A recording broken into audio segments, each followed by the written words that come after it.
Well, we're on a tour of Syria, organised by the Russian military. And as we drive through the country, you can see the level of destruction here after 7 years of civil war. But the Russians also want us to see that life is gradually returning to normal. So first stop, our Russian guides have brought us to this transformer and cable factory, a short drive north of Damascus. And we've been told here that Syrian rebels had seized the factory a few years ago. The rebels have been pushed out and the factory is working again.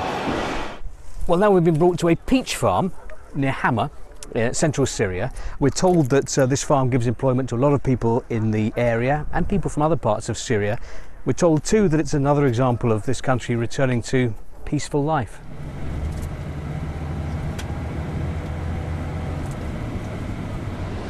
Just look at what war can do to a city.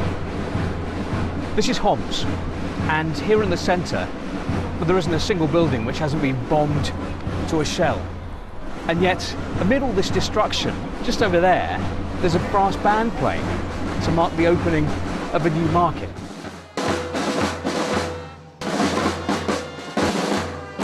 Well, now we've been brought to the town of Rastan just in time to see the Russian military handing out humanitarian aid.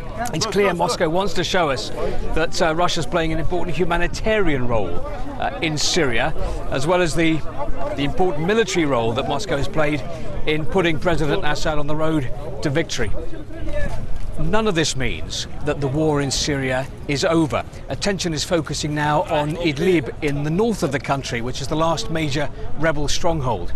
As for Moscow, well, Russian diplomacy will be key now to what happens next in Syria, because Russia has become the big power broker in this region. It is the only country that is able to talk to all the major players in the region, from Iran to Israel, from Turkey to Syria, and to do deals with them.